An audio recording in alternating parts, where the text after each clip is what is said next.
Hello, everybody, and welcome to the Goldster Author to Author section.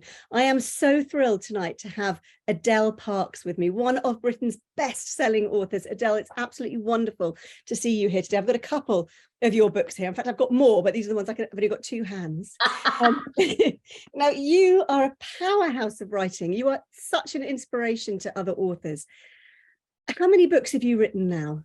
Well, first of all, thank you very much for having me here because it's lovely. Nothing nicer than getting in front of readers and having a chat about what I do. And yes, I've written and published 22 books. I have to always think, what year is it? Because I know I've done one a year since the year 2000. That is amazing. Yeah.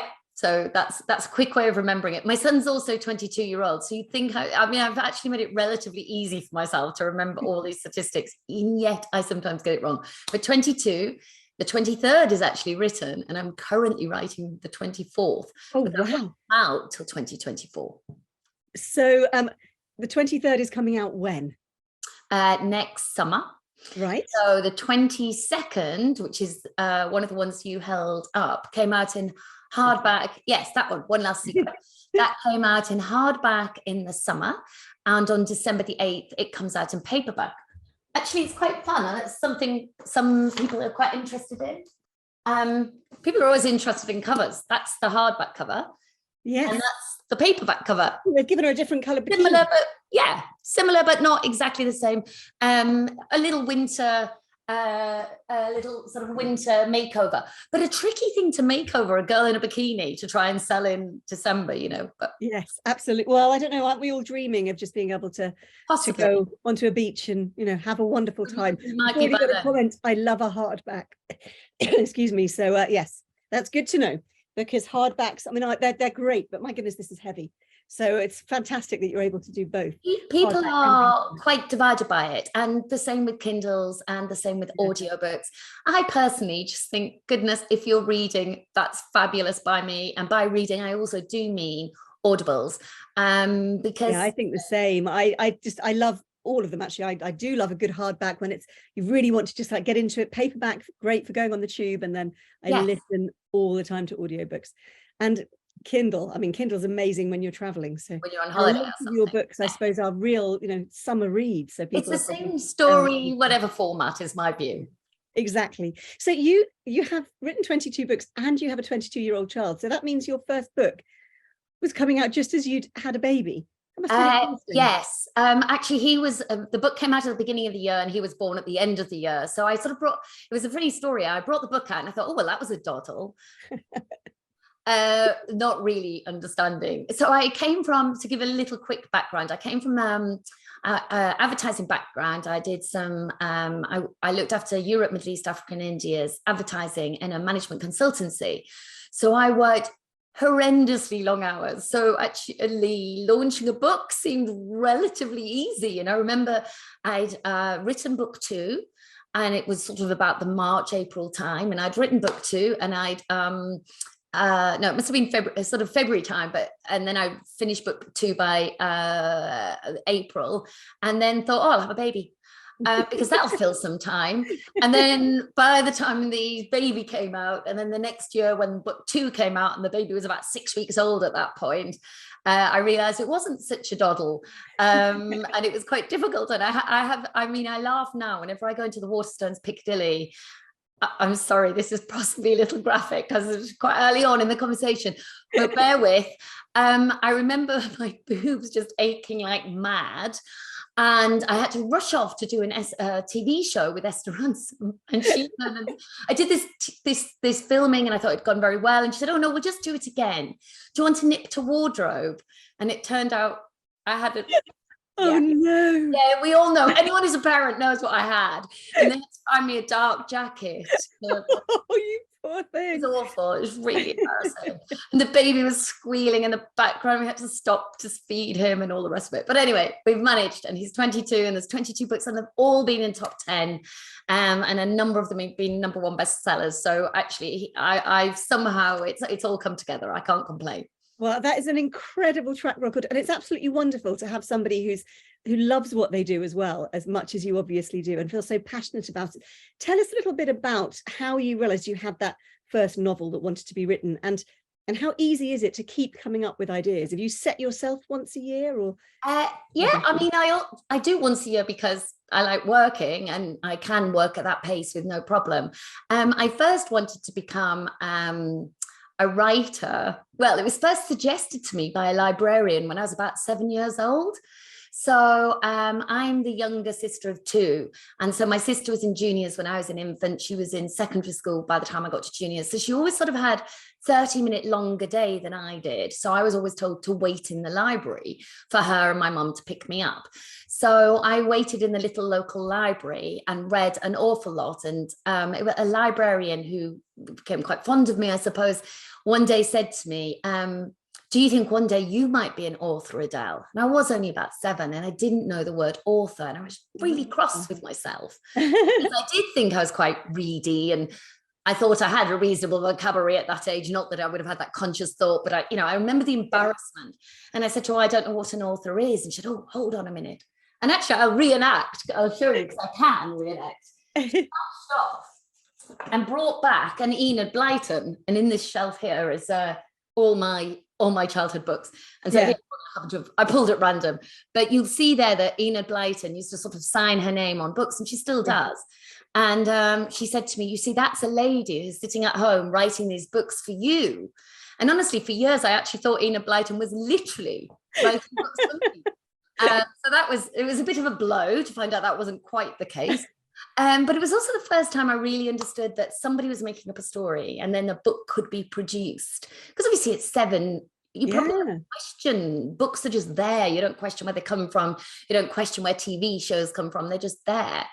And from that moment on, I told everybody I was going to be a writer. Big shock for my family, who were, we're North Yorkshire. We didn't know anybody in the publishing world or the writing world. It seemed very alien to us. And I think my parents never said no. But I don't think they really believed it was going to happen. Yeah. I went to university, I read English. I left university and I did a number of jobs, but eventually settled in advertising. And I mentioned that I got this job. And yet in the back of my mind all the time was this thought, I want to be a writer. And I was certainly still a big reader. I was a voracious reader, sort of in those days, 2 or 3 pre-child, 2 or 3 books a week.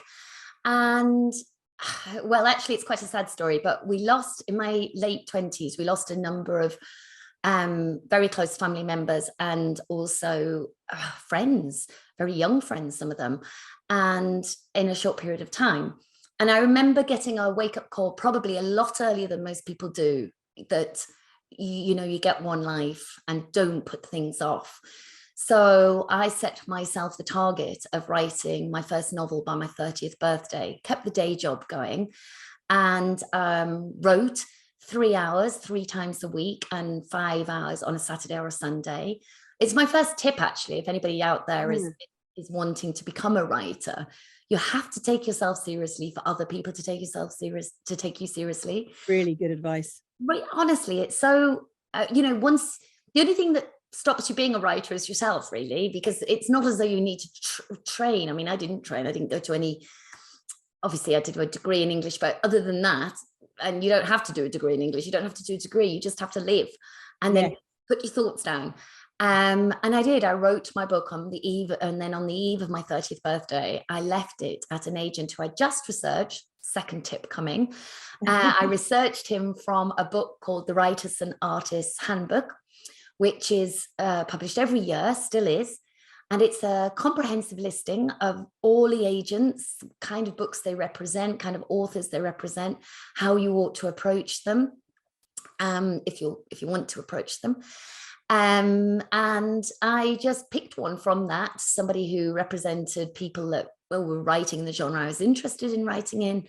And I took it round and left it on the reception of his office. Drove up to the northeast of England, had my birthday weekend, came back, and on the Sunday, and this will date me, on the Sunday evening, I got home to my flat and there was a sort of flash on my answering machine. Oh, wow. I wonder who that could be, because, I've just been with all my friends and family. So I just thought it was a birthday greeting, and I listened. It was the Sunday night. He'd read it over the weekend. Fantastic. And he wanted to take me on. He wanted a conversation. So it's marvelous. And we've had a question, have you been with the same agent all through your books? I have. Yes, all the way through. Yes.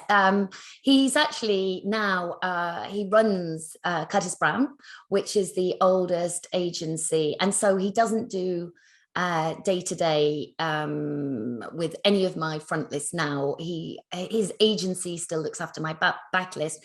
But to be honest with you, now I'm more, I know so much about the industry now. I've been in it 22 years. I'm very interested in the business and the mechanics besides the actual writing. So yeah. I self-agent now on my front list. Fantastic. So tell us about your most recent book. Tell us about One Last Secret. Yes. So One Last Secret.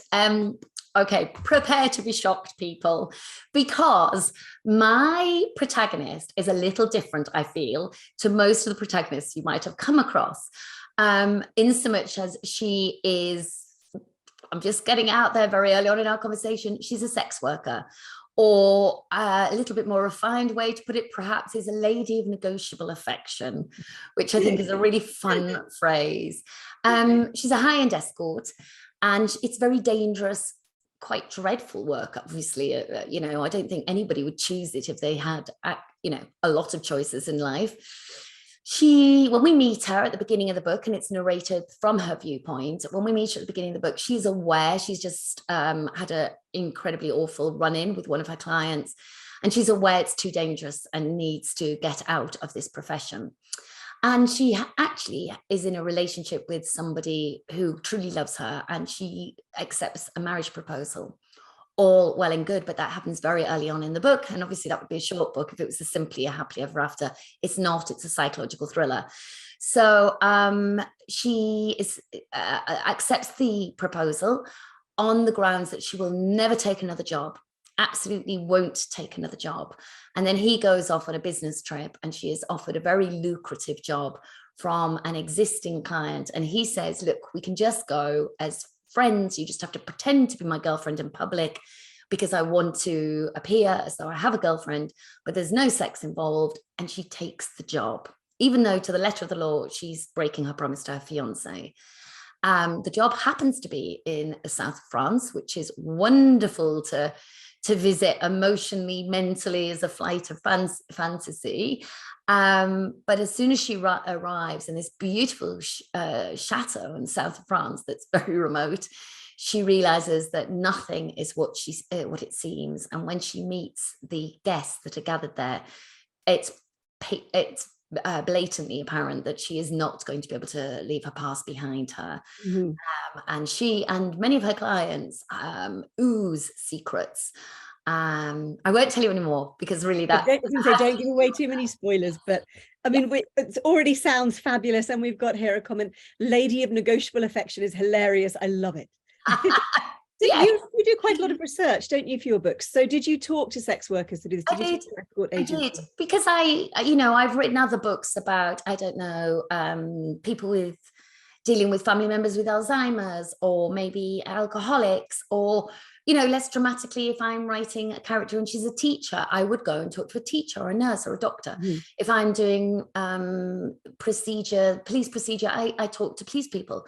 So it just seemed to me common sense to talk to sex workers, because I didn't want to present the trope. One of the reasons I wanted to write this book from Dora's point of view, with Dora's voice at the front, is many of the psychological thrillers or crime novels that I read, the sex worker's already dead in the alleyway when we meet her. And I just started to think, do you know what? That can't be the 21st century. That can't be what we're saying, that they're dispendable, clearly they're very vulnerable, but we can't say they're voiceless and dispendable. That's not what we should be saying anymore. So let's really go and get to the bottom of it. So I live in Surrey, which I like to think is a very lovely part of the world. My Google search, perhaps not you know, not so lovely. Quite often I will sort of, you know, Google search something about, I don't know, what's the quietest gun, or what's the sort of poison you can get. I mean, I think I could be arrested if you saw my Google search. But when I started this book, I did sort of put in, you know, sex workers near me. Who knew they were quite so near? So you've got some blackmail material as well as plot. Well, not that, I mean, no, because I mean they're online. They're Yeah. you know, but I met three. So what happened is I got in contact and said, you know, I'm a novelist. This is my website. It's just adeleparks.com. Please go and look at it. See that I'm real. Look at the tone of my books. Would you like to be part of this? I would like to talk to you because I'm writing a book from a sex worker's point of view. And three women immediately came back. I have had a bit of a giggle with people saying it turns out they were much happier to be paid to talk about their profession than actually do their profession.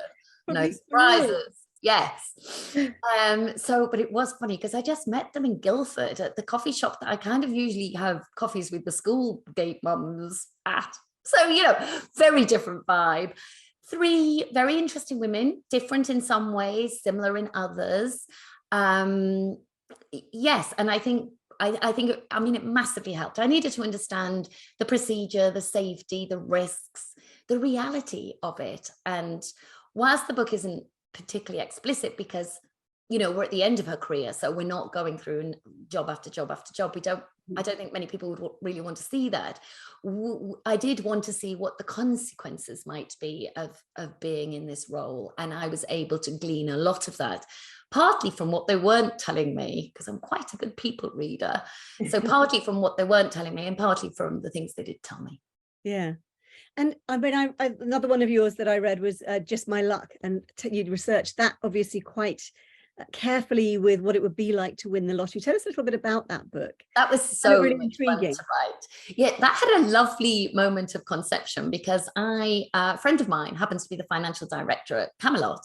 We met at a party and I said, oh, go on, tell me some stories about lottery winners, because as a writer, that's what I do all the time. I'm picking out little magpie pieces of other people's lives, and I never write my friends' lives from start to finish. I mean, it would be a marvelous way to lose friends. One.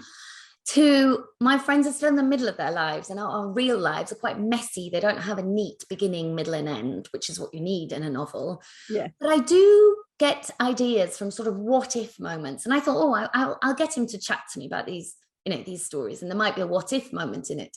And he told me about some winners and some quirky things some of these winners had done, but none of them was sort of lighting my fire. And then just in passing, he said, oh yes, and of course, if they've had a massive win, we do tell them about security, you know, and help them get their children on the risk register for kidnap. Wow. So, wow, there's the moment. Because we all think, I think I'm speaking for most of us, we all think, oh, winning the lottery, dream come true, how marvelous. Can you imagine? What would I spend it on? None of us think, oh, and I would immediately be putting my family and my children at risk. Yeah. Because none of us would do anything to put our loved ones at risk. So that was the germ of my idea. And Just My Luck is the story of three couples who are in a syndicate, best friends for 15 years. They met when they've had their firstborns. They meet every week on a Saturday night, or nearly every week on a Saturday night. Buy a lottery ticket in a syndicate, same numbers. And then one week they have a big fallout. They've just all sort of changed and gone in different directions. They have a big fallout. And two couples say, forget it. I don't want to be in the lottery anymore. In fact, it's common. And they're basically saying the one couple are still gunning to do the lottery at common. And it's horrible. And that one couple continue to buy the ticket and use the same numbers. And the very next week after the fallout, the numbers come up and they win sort of £17 million. And it's about the moral and legal dilemma of, do they share that money? Legally, they don't have to, but should they? And the consequences of how far people will go. Everybody has a price. And you don't shy away from doing, which I really admire, you don't shy away from doing characters that aren't necessarily likable. Sometimes it's quite hard. And I really admire that, because I think you're really willing to put in there people who the reader isn't going to necessarily warm to, and yet you're wanting them to either be on their side or to empathize with them. Is that, Yes, do you like doing that? Is that is that a fun thing to do? Or do you it's a struggle fun. with the characters yourself? No, actually a very it's a hugely fun thing to do. It's much more fun actually than writing nice people.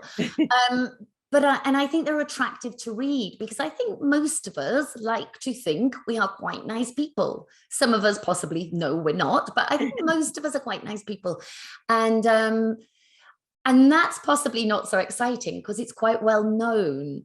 But people that do horrifying things, very shocking things, make us gasp, make us sort of go, oh, I don't understand you. Let me understand you. And if you are a nice person, actually what you want to do is understand why somebody might do something terrible.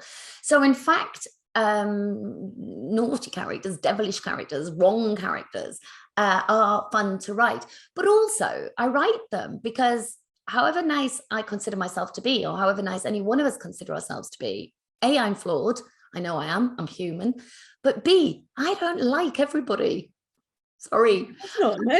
People don't, do they? Find me anybody who says, yes, every single person I've ever met in my life is lovely. And I write to be realistic. I mean, obviously, I write quite dark patches. I write a realistic setup scenario, and then I take them to an extreme place, a what if place. But that only works, and your sympathy only works, and your sort of empathy and moving with that story, if at the beginning you could relate and like. So if I wanted to give my readers, who are, you know, incredibly talented and intelligent people themselves, if I gave them a chocolate box world where everybody was adorable, it would be a very different genre. And I think people would be slightly suspect of it. You know, it's just not something we would relate to. So unfortunately, there are villains in the world and there are villains in my books. But yes, I actually enjoy writing them. So tell us about your other recent book, both of you. My cousin, by the way, wanted me to tell you how much she loved this book. So I'm just passing that on. Yes. She sent me a message today saying, I can't come tonight, but can you please tell her that? So tell us about this one. Well, yes. So it was interesting. So first of all, Just My Luck, the one back again, was my 20th novel. This sounds like a long backstory, but I'm getting to it. So the 20th novel was going to be a big hoo-ha. I'm published in 30 different languages. We were going to get publishers from all over the world come to London Book Fair and have a big party. I was signed up to do tours in Canada, America, South Africa. It was a big deal. And if I tell you which year it was, 2020, you will immediately know none of that happened. You know, it was all cancelled, like everybody else, you know, COVID. So when Just My Luck was about to come out, and my publishers were saying, should we send it out? Lots of people are pulling out. You know, you've had this record of always having a top 10 book, many of them being number ones. You might miss that because we can't promise a supply chain. We don't know if we can get it to supermarkets. Obviously, all the other shops are closed. It was very early on in lockdown. So people online hadn't got into online shopping at that point. And I was just determined to say, we are pushing ahead. I don't care if I sell 30 books. If they've already been pre-ordered, I am not letting people down. People are so bored and fed up. And I've had so many things cancelled. We'll just go ahead. And actually, we ended up doing endless, very fun, endless events. I would sort of, if somebody said, I've got a book club, I go, I'll come. When I say come, I obviously mean via Zoom. Yeah. And it was something to do pretty much every evening. And the book went to number one. And it was so unbelievably odd. Because I wasn't expecting it at all. So I was sort of going, oh yeah, lockdown's great. I'm all right with lockdown. I've got number one. And then the other little bit of good luck for me in lockdown was just as I was sort of thinking the way I think the rest of the world was, if I don't get out of these four walls, I probably will commit a crime involving my family, which everybody laughed at and said, you know, that's fine, isn't it though, Adele? Because, you know, you could write it up. And I was like, yeah, from prison. But anyway, I was writing, it was already planned because I've just told you I'm already written book 23 and I'm now writing 24. So I'm always ahead. And I'd already planned that I was going to write this book called Both of You. And it was going to be about two women that go missing at the same, within a week of one another, and they have very different lifestyles. They live in London. You know how it can be in any big city, cheek and jowl, you can be incredibly well off. And one of the girls, one of the women she lives in a penthouse with a slightly younger banker husband. They're child free. It's quite an exciting, glamorous life. She goes missing. And the other woman who goes missing is stepmom, lives a much more ordinary house, lives in a terrace house, always dashing around, balancing work and school. She goes missing. Very different women. It seems that they have nothing in common. And yet the detective on the case has a gut feeling that they are linked, and of course they are linked, because it would be a very short book otherwise. And it's about sort of the impact, what that link is and the impact on the family. But at one point in this book, I thought, goodness, why wouldn't one or both of the husbands of the missing women, what would I do if my husband was missing? I would run up and down streets. I would bang on doors. I wouldn't give up. And both of the men were being very static, which, can I say, always looks suspicious. So they were being very static. And I didn't want the reader to immediately say, well, the husband's always done it, and go straight to them. And then, so I was trying to think of why would they be static? And then lockdown happened. And I was like, oh, okay, that's why they'd be static. So suddenly I changed when the book was set, and I literally sort of set it in real time. So I was kind of writing in real time, talking about, washing your hands, singing happy birthday, the old handshake, all those things that are horrible and that come back to us. And so I wrote this book about two women going missing the week before lockdown happens, which gives it a natural countdown. Yeah. And the book is only set in 7 days, because the detective is very aware that once we're locked down, any lead she might have is going to go very, very cold, which actually was a sad reality for many, many crimes. So yes, that's a book about missing people. And how did you research that one? That one actually, I talked to peace people, but a lot of that was channeling my inner I'm locked up in this room or / house with my family. So it was much more about, that one was less about research and more about channeling the energy I think the nation was feeling. The original idea had come from literally seeing those terrible posters that I think we've all seen that say, my brother's missing, my uncle's missing, have you seen this teenager? And I always note those posters, and you see how long they might stay there. They might end up yellowing, if they're tied to a lamppost or something. That's always heartbreaking. It's heartbreaking. And those people, because they're in a photograph, by the very nature are static and stuck in a moment of time. And it's always crossed my mind that actually they're not the only thing or person that's stuck in a moment of time. Obviously, the family that have lost and never have any answers are also stuck in a moment of time. So I wanted to investigate that. So it's not really about the missing people so much as the people left behind and how they manage. Yeah, brilliant. That's really moving as well, because it just does make you think about the situations that these families find themselves in. Yes. Do you find it very emotional when you're writing about something like this? Do you get really caught up in their story? Well, actually, and I haven't said this in many interviews or maybe even any interviews, but I'll tell you, I didn't know him, but my granddad was one of those people that said, I'm just going to the shop, and never came back. Wow. And he went missing, and I saw the impact. I didn't know him at all. This happened when my mum was a little girl, but I saw the impact on my mum and her brother and her mum, my nana. Gosh. A lifelong impact. So I think writing both of you was, things came to the fore of my brain that I didn't realize were there. And I had a deeper conversation with my mum about it and how they searched for him and what they did. And did she ever think he would? And she said even on her wedding day, she thought he'd turn up. That was her thought. Even, sort of 15 years later, she thought, oh, he'll come in any minute now, he'll walk, which was illogical to such an extent. Why would he even know? One can understand that. But 100%. Yes. Hope yes. That would happen. Gosh. Wow, that's incredible, that story. Thank you for sharing that. It's amazing. We've got a couple of comments here. So glad you published Just My Luck, as I really enjoyed it, and your other books that I've read. So thank you very much. Another one is that I have no less than 5 of your books still to read, and I'm really looking forward to getting through them. And now we have a question about your writing. Do you plot your storyline out before you start writing and always know what the end will be? I do. There's no right or wrong way to do this. The great thriller writer Lisa Jewell would sit here and say, I don't plot. I know that because Lisa and I are great friends and we do a lot of events together.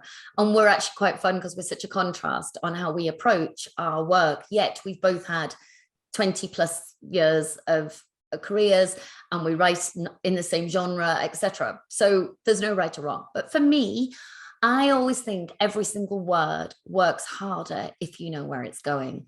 And my books are often, not always, but often there's one or even more unreliable narrator. There's often many twists.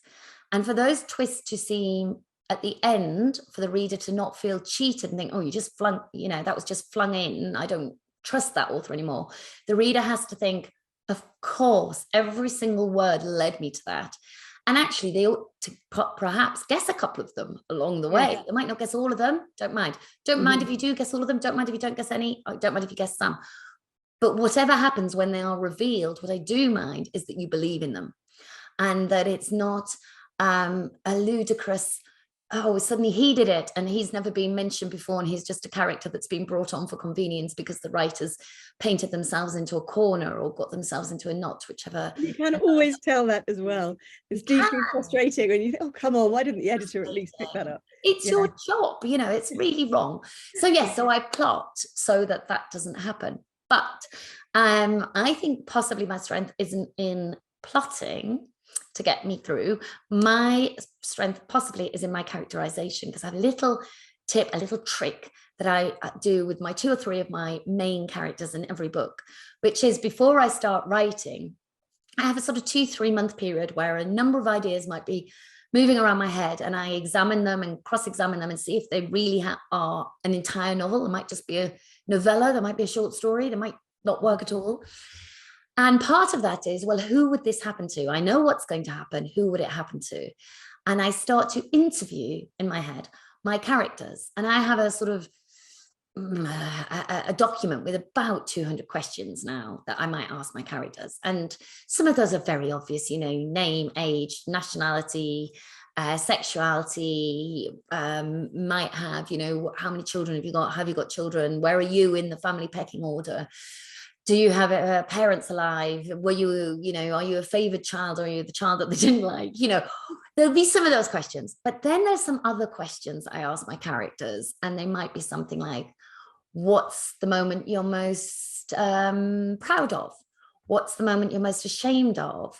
What's the secret that no one knows about you? And sometimes my characters say, well, I haven't got one. I haven't got any secrets. And think, oh, you're that person. That's lovely. Or sometimes, for instance, when I was writing One Last Secret and I asked Dora, what's the moment you're so ashamed of? She just said, we don't know each other well enough for me to tell you. Now, obviously, I'm aware that's in my head. I'm not completely bonkers. But it was really interesting how her voice came to me. She was just quite supercilious, rather posh, and just wasn't going to open up. She's not that girl. As you can tell, I'm quite an open book. She was very different. She just didn't want to tell me. And I thought, oh, I'm going to have to work quite hard on you. So I write these characters up, and then I start to write up their answers and flesh out the characters so that when I'm writing my plot, that I know where it's going to end, but it may take a little bit of a sort of amble while I'm writing. And it might be that because one character has something to tell my readers that's interesting. And I think, yes, you have. That came out in our interview, and absolutely you should have a little bit more breathing space. And we want to have a little bit more of your backstory. You may not be the main character, you might be the secondary character, but let's give you some backstory. Let's give you some space. And I think that really helps me. It helps, I never know, chicken or egg, if plot or character comes first. Some books it's plot for me, some it's character, but they're very interwoven. I do know that. And do you find that the characters kind of create themselves? I mean, you just talked about Dora then, which I found really fascinating, as I found that characters start doing things and you think, oh, where did that come from? They do. It was surprising at times. Yes. I mean, it must all be here, mustn't it? A psychologist would take the 2 of us and say, well, obviously it's hidden somewhere. And also, I think logically, if you know your character very well, you know what fits and what doesn't, and you might want to force them to do something and it just feels uncomfortable. You think, well, that character, you know, we've all watched TV shows and we sort of say, well, she wouldn't do that. She's just said she's scared of heights. Why is she now running up, you know, the top of the tower or whatever it might be? So yes, I do find that my characters take on a little bit of a life of their own, but I am also aware that it must come somewhere deep inside me. But it is quite the magic, and it is, absolute fun when they start talking to you. And I try and swim most days, and it's a really good time for characters to have a little chat, you know, because I'm just in my own head, and they'll start perhaps having a chat, and I'll think, oh yeah, there's a scene coming. I get to my desk and they'll want to get home and get to my desk and write that up. So what time of day do you start writing? Do you have a particular routine? Is it the same time every day, or do you vary? I'm very, very regimented. Unless it's around a launch time and I'm out of the house because I'm on a tour or, visiting bookshops or doing events. If that's not the case, I will be at my desk between 8 and 9 o'clock. And I do a working day. I like to write between 1,000 and 2,000 words a day. I've tried all sorts. I've tried giving myself a certain number of hours a day, taking 2 days off a week, taking 1 day off a week, working on a weekend, What now I've worked out works for me Monday to Friday, 1,000 to 2,000 words a day. The minute I get to 2,000, I stop. Even if, and this horrifies some people, even if it's mid-paragraph. I wouldn't say mid-sentence. Wow. But mid-paragraph, I stop. And I didn't used to. I used to think, oh, I'm on a roll. And then I'd push on, and then I'd think, oh, I've just sat at my desk for another 4 hours and done 10 more words.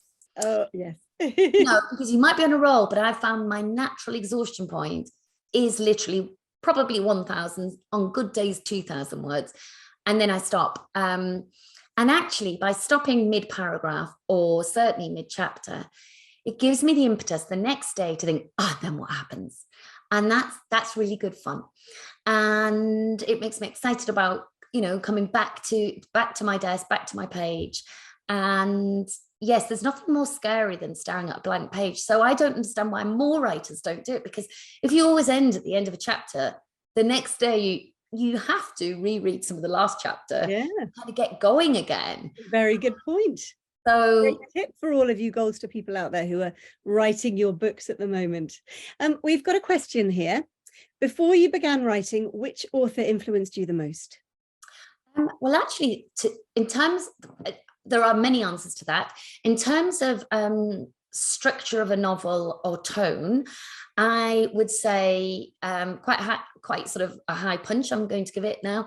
But I used to love I still do love Evelyn Waugh's slimmer, sort of satirical, vile bodies novels. I loved his sort of looking at a perfect society and unpicking it.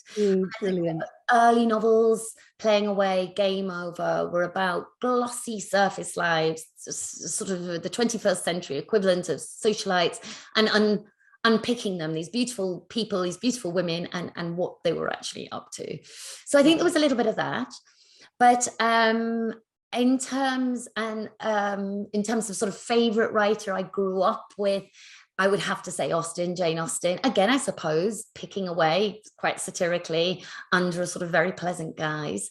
But in terms of when I went on to have the confidence of getting published, there were two very different authors that gave me the confidence. One was Kate Atkinson, who wrote Behind the Scenes of the Museum, a book that's one of my favorites of all time. And it was really interesting. That's a beautiful, lyrical, literary novel. I write genre. She is a big literary writer. She also writes genre, but that's what she was doing at the time. And it was marketed as this mum with a couple of kids from North Yorkshire, which actually she probably was horrified by. And I think it quickly got shelved, that form of marketing. I think they realized it was not the correct way to market her. But at the time, I remember thinking, so she's quite normal then. Maybe I'm all right then.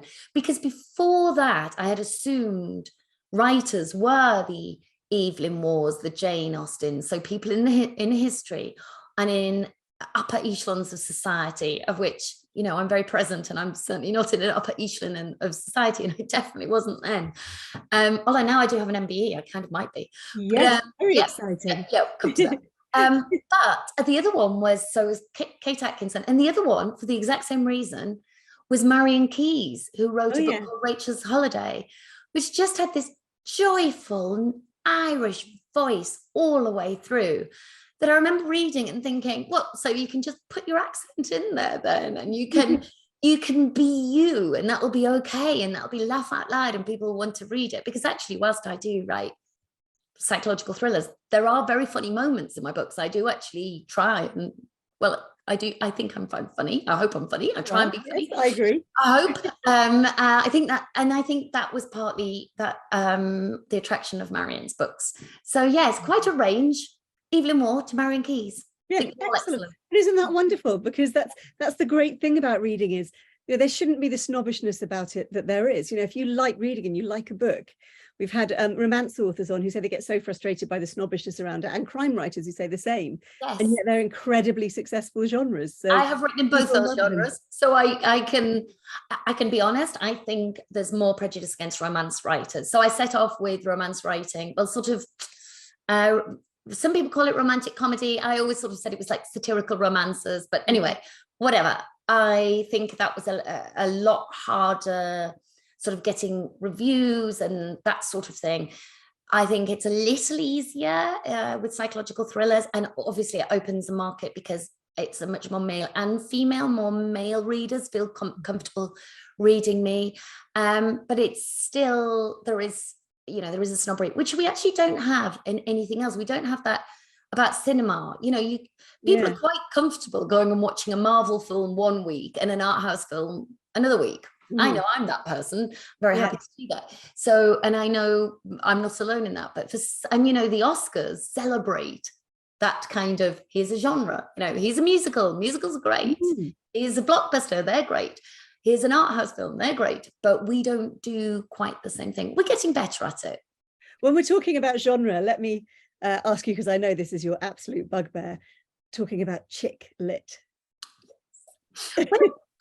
I read a wonderful interview with you when you went into a rant about it. Please tell us your feelings about it. Honestly, yes. So the problem was for me, I think I was on my sort of second book. So I have already told you I just had a baby and I probably wasn't sleeping well. And I was doing that event with Lisa Jewell because we have known each other absolutely forever.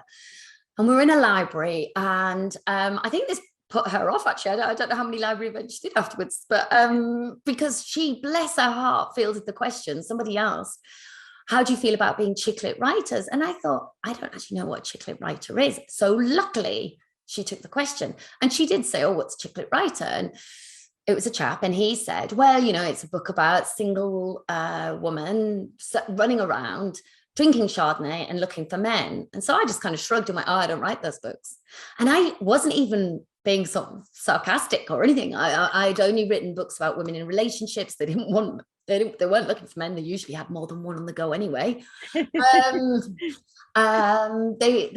They weren't drinking Chardonnay, you know, they were drinking, but they were doing lots of other things, you know, and they had careers, and they had, you know, they had lives, and they had children and parents, and I just sort of shrugged it off. But this question came up over and over again for a period of 5 or 6 years, to the point that I realized I wasn't going to shake it. And it started to be reflected in covers. People, you know, the covers were very cartoony, and I was arguing quite hard for, can we have photographs on my covers, because then it would look more real and less chick-litty. And nobody says lad lit. And also, I'm not a chick, am I? You know, I'm 53. Even at 30, which now I look back is a baby, but even at 30, I was a married woman with a child. So, you know, it was all very rude. Yeah, they don't call Nick Hornby ladlit. Completely. And David Nichols with One Day is a classic. You know, it's actually been rejacketed as a classic, you know, so it was absolutely ludicrous. So I wrote 2 World War I novels. I just changed genre. I thought, right, I'm going to break out. And it was really interesting, because then I did get, first of all, you know, hardback publishing. I got a broadsheet literary reviews. But if I'm honest, I feel those books were pretty much the same voice, the same me. They just happened to be set in another time. The same depth of character, the same level of plotting. So it is quite interesting. But you know what? There's bigger crimes in the world than worrying about what's sticks and stones, you know, that kind of thing. I think I've started to mellow about it, because I think I had a lovely moment the other, literally Sunday. My son, who's 22, had a group of friends at my house, and they were all looking at my books, and I not these ones are all my own, that I've published, and they're all the different languages I've published them in, etc. But downstairs I have a library, very lucky, and I colour coordinate my books. Very controversial. I do not use the Dewey Decimal System. I don't even alphabeticize. I colour coordinate, and it's a bit of fun. How do you find anything if they're not? Well, I don't ever. It's completely hilarious. But in fact, it means I read things unexpectedly because I just suddenly come across something and I wasn't looking for it, but I suddenly want it. So it actually has its virtues. But one of the women, they're young women, 22-year-olds, said, "What is there a particular colour that sort of is synonymous with a particular type of book?" And I said, well, actually, a lot of white books tend to be high level sort of literary books, white spines. A lot of black spines tend to be crime. And then I said, and the sort of the pink ones tend to be sort of more romance, chick lit. And she said, what? I said, you know, what was called chick lit? And she said, I've never heard of that. And I thought, yes. So it might be finally a phrase that's, you know, going. And our young people are moving us on in quite I mean, sometimes I get really frustrated with how wokey we all are. I really do. But there maybe are some things that should go. So that's possibly one of them. Well, and you've talked about the fact that you recently got an MBE, but I would love you to tell us about it, because that's really exciting. Yeah. And what was, oh, you've got it there. I did think, because this is my first event. It only literally happened a week today. I was actually talking to the king. Just saying. Tell us about why it happened only a week today. Oh, look at that. So yes, I thought, because it is my first event and most people hadn't seen one. I hadn't seen one. Yeah. I thought I would bring it along in its very fancy box. How gorgeous. Yes. Well done. That's wonderful. I love it when writers get recognized like this. It's fantastic. But you were meant to get it earlier, weren't you? Tell us the story. Well, yes, it was I was in the Queen's New Year's honours list, which now I look back in a piece of history, really, because I was in her last New Year's honours list, as it's turned out. I mean, first of all, I nearly missed it because it came via email and I honestly thought it was spam, because I had no idea that anybody was sort of adding up what I was doing. I do a lot of work with libraries and people that are reluctant readers and schools. But my dad always had this phrase saying, if you do a good deed, it's undone if you feel you need to tell someone about it. Very true. But quite a strict dad. So I didn't really think anyone really knew what I was doing, and I do it for the joy of it. I love talking to young people. I think it's incredibly important to people to be able to read comfortably and confidently, not only for entertainment value, which is obviously why I write, and I'm sure why your readers are here today, but for lots of people, it's the difference between their levels of empathy. And that would make us a better world if we were all more empathetic, and readers are more empathetic than your average human being. And obviously, most importantly, education. We cannot level up if there are people that do not have books in their house. So you see, I get on my soapbox. The minute I will tell you about the palace and all of that in a minute. But the minute I love this. I think it's a wonderful quotation. I love it. Use that one. You know, as soon as it is so important to me. So I've been doing various things about. First got involved. I've got two charities I'm involved in: the National Literacy Trust and the Reading Agency. Both have, go and look them both up. They've both got amazing reading programs, different programs for different age groups and walks of life, etc. And I've been doing that for about, well, since I started writing, really, certainly 18 years. Anyway, I did think it was spam, so I deleted twice the email. And eventually I got a call from my agency, and they said, Adele, seriously, you have 5 hours to respond. Even if you don't want this award, you must respond. It's so rude. And I was like, what award? Well, the MBE.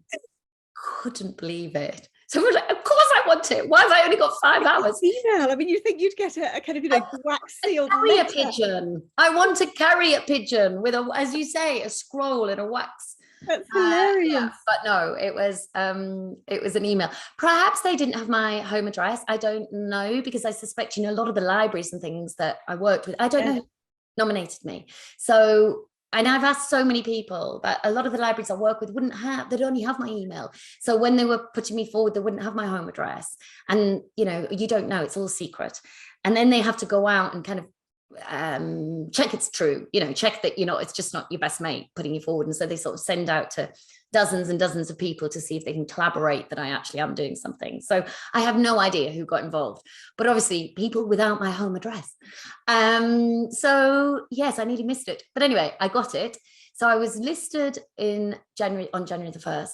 But they did say to me, it wasn't really that it was late. They did say to me, it will be quite late on in the year. It will happen this year, but it'll be late on in this year because we're still catching up from COVID, from all the people that were given awards for the Queen's birthday and New Year's Honours List throughout the 2.5 COVID years. So anyway, they don't tell you who's going to give the award. And I was extremely excited when I arrived at Windsor Palace to find out that it was the very first investiture that King Charles III had done. So it was a real moment in history. And he was fabulous. I mean, so patient, gave us all our time. We might have waited to, 10 or 11 months to get that award, but he didn't make us feel rushed. It wasn't a sausage factory of getting us through. He asked many of the questions you've asked tonight about process, where do you get your ideas from? When did you know you wanted to become a writer? I mean, you've seen me, I can talk. So he chatted, it's really lovely. And my mum, dad and son were with me. My gorgeous darling husband, you only have 3 relatives, and he gave up his spot because I couldn't. That's lovely. See my parents. Yeah. If you're interested at all, on my social media, I have photographs too, so you can see the splendor and the excitement. Oh, I'm so glad that you managed to get it. I think it's really moving, as you say, getting the very last of the Queen's honours list and then the first investiture by the King. How fantastic. Yes. It's a real moment in history. So now you've talked a little bit about live events. Have you got anything coming up? I haven't. You're my last event of the year. There's a lot of live events usually in about October. There's lots of book festivals around sort of September, October, which I feel comes from that go back to school sort of new term feeling. And I'm such a girly swat that I love that. So it's been quite busy then. And now this is my last event. And then I'm going to sort of settle down for a few months. I'll probably be quite quiet. I mean, I say that I have a launch in 2 weeks. So I will be that quiet. I'll be doing TV and I'll be doing radio, but I'm not at events. Most people don't put events on in December because, people are busy and they're doing the Christmas shopping. Yeah. So I will be doing sort of huge public things, but not meeting my readers. And then January and February, I settle down. I write like crazy. And I would hope by the end of February, I'll be up to sort of 40,000 words of my next book. And then I just kind of consistently work through. And then come sort of May, June, I'll start doing events again. Because you have some wonderfully loyal fans. I mean, if I just look online, people really adore you and they adore you. But what does it feel like when you meet them? Do you enjoy doing that kind of event? I adore them, you see. Yeah, it's a two-way thing because it's a real compliment if somebody reads your book because they're investing time. And there's genuinely nothing more precious in this world than time. And you're asking people to spend, there isn't an average, but say 14, 15 hours, that might be over 14, 15 weeks. It might be in 3 days. But you're asking people to give up their time to listen to something you've said, really. So it's such a compliment. And I do have fans that have been reading from the very beginning and now they're friends, really. They're no longer, I don't even think of them as fans. I do think of them as readers and I do think of them as friends because I'm very open on my socials. I don't have a social media manager because I like it to be me. I like it to be, this is such an overused word. I was going to say, I like it to be authentic. And then I thought there was literally nothing less authentic than the word authentic now. It used to be a great word. And I don't want to say I like it to be real. So I will say I like it to be genuine and I like it to be me. And I want people to know I am keeping track when they tell me, well, I read this book when I was going through a divorce and it helped me because your character went through a divorce, or I read this one while I was in chemo, and, and some stories are really moving and people remember that. Some of them go, I read this one around the pool. I always do. They're great stories. Obviously, I love those. I would like all my readers to be happy all the time. But obviously, I am there. My books are there through thick and thin for people over many, many years. And so it's a two-way thing. And I do love meeting them. And yeah, please get along to events if you can, but I love these events. It's quite comfortable, isn't it? We're all quite warm and cozy. Most of you probably got a little glass of something in your hand or a cup of And I just have to say that Adele is actually bouncing up and down on a ball while she's yes. I'm amazed at If you think I'm so impressed. I thought you were going to be all over the place. Yes. No, I used to have. I had a childhood accident, damaged my neck, and so I had very, very bad back in my 20s, like insufferably bad. Couldn't, there were days when I couldn't get out of bed. Weeks, months when I couldn't get out of bed. Not months in a row, but when you add them up. And I tried everything. Turns out getting pregnant and elasticine in your body apparently helps. Who knew? I thought it would have done the opposite. I thought it would have. Well, they actually told me not to get pregnant. They said it would be just excruciating and I'd spend 9 months on my back, and they were completely wrong. My little miracle baby fixed me, but I'm not completely fixed. So I rarely sit on a chair, try and avoid a chair. So I sit on one of those exercise balls, which means I do have very good core strength. You must have very good core strength. Your Pilates teacher must be very happy with you. That's it. If I went to a Pilates class, they would be. You probably don't need to sit on a ball 8 hours a day. But 8 hours a day on a bouncy ball. But I did warn Lucinda at the beginning, because if I get too excited, I sort of start talking like you'll get motion sickness. It's very dreadful. So I've been very impressed that you've managed to stay so still and upright on it. I've really tried. I am very aware of my lovely audience, and so I am trying to keep still and be sensible. Well, they are a lovely audience, and it's great to see a lot of Goldster members I know on here, and also some new names. So thank you so much, everybody, for coming along. Adele, you've been an absolute joy. I can't believe we've actually run out of time. There are so many things that I could have still talked to you about, but you have been wonderful. Thank you. We've got comments coming in. Thank you for a great session. Very inspirational. It's just been lovely chatting to you, and really wishing you good luck with the new books, the upcoming books, and your upcoming writing time. I love that cocooning time when you're not doing anything. I'm looking forward to that. I am. Well, thank you for your time. If ever you want me back, I will come. We'll just pick up where we left off. Wonderful. I loved it. It has flown by, as you say. I thought we were sort of like 40 minutes in. No, we're nearly at the hour, and we've got so many. Thank you. What a lovely hour. Amazing session. Thanks for the tips. Much appreciated. Thank you. Wish we had more time. If you want more tips, on my website, adeleparks.com, contact me. There's 10 top tips for writers. Fantastic. Oh, that's brilliant. Thank you so much. And I can't even read all the messages that are coming in aloud, but we really have run out of time. But thank you so much. For those of you who are on Goldster and those of you who'd like to be, tomorrow at midday, I shall be interviewing Sue Tedden, the author of The Pre-Loved Club. She's actually came to us before, if you remember, with her last book, Annie Stanley, All at Sea. So do come along to that. And Adele, we'd love you to come back. Thank you so much. Thank you very much. Take care. Have a great week, everybody. And I will see you all soon. Bye-bye. Bye-bye.